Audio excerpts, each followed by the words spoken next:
Dona Irene, seu José, eu, Luiz Lima, hoje, diante a vocês, diante esse casal muito querido, né, por todos, que cerca aos seus redores, né, amigos, vizinhos, jovens, casais, aonde o seu Zé e a Dona Irene, muitos e muitos anos, até hoje, ainda lutam, trabalham em prol também da comunidade, também em prol desses amigos, desses casais e desse jovem que está sempre junto aos seus arredores.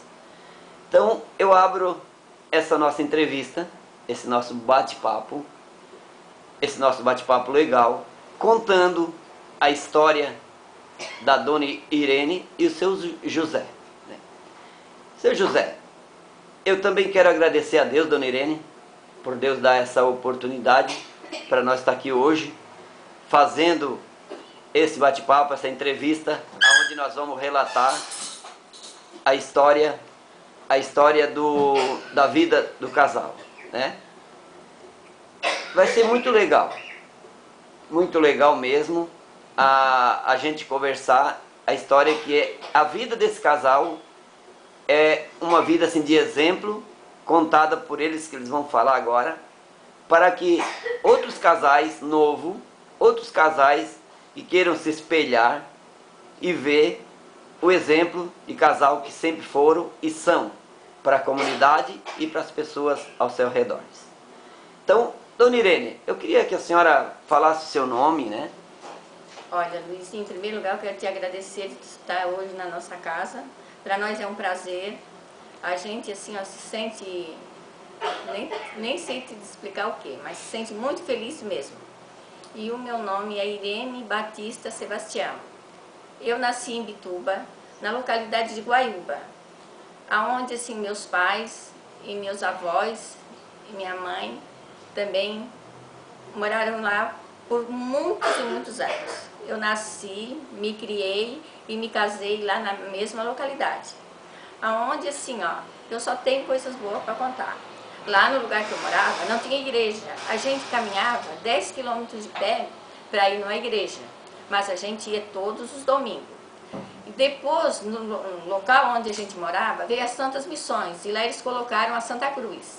Nessa Santa Cruz, a gente ia todos os domingos às 10 horas rezar o terço. E a minha mãe que fazia o terço. E a gente cantava, fazia coisas assim. Depois, começamos a construir uma igreja, que foi uma igrejinha de madeira. E a minha mãe, como poucas das mulheres da idade da minha mãe sabiam ler, a minha mãe sabia ler muito bem. Então ela ensaiava os cantos da igreja, ela rezava o rosário, e esse pessoal ia toda noite lá para a nossa casa, para ensaiar e para ver como é que eles iam fazer fazia assim tipo umas barraquinhas para arrecadar dinheiro, que ali o pessoal dava o galinha, dava o alce, fazia os pandeló, e a gente vendia para ali, para aquela população que era bem carente, bem pobre, e ajudavam no que podia. Então fizeram essa igrejinha da Guaiúba. É Guaiúba. É Guaiúba. Hoje ele é um bairro já grande, não tem, mas era assim, era quando a gente morava... Próximo à Roça Grande, isso, né? próximo à Roça Grande. Depois da Roça Grande é a Guaiúba. Isso. Então a gente lá foi muito feliz. A gente tinha uma amizade muito grande, lá todos eram tio, eu não lembro assim de ninguém que não ser tio, isso. Era tudo tio.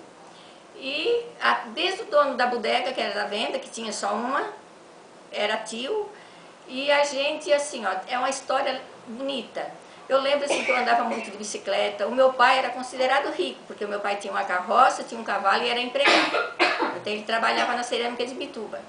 E o meu avô era lavrador, ele plantava cana, fazia cachaça, fazia o açúcar, plantava mandioca, fazia farinha, e eles viviam daquilo ali, não tem? Sim. E de trocas, assim, ó. Quem tinha farinha, trocava a outra coisa que não tinha. Quem certo. tinha o açúcar, trocava por quem plantava o feijão. Certo. E a gente foi criada naquilo ali. A minha vida, não vou dizer que foi uma vida simples, porque a minha vida foi uma vida diferente. Eu nunca fui na roça, eu nunca fui pescar, por causa que eu não tinha necessidade, que meu pai trabalhava. Eu era a neta mais velha das duas partes, tanto certo. Da parte do meu pai como da parte da minha mãe. Mas a minha mãe deixava eu assim, pequena em casa, e ela ia sempre ajudar meu avô nas plantações, ela forneava naqueles engenhos que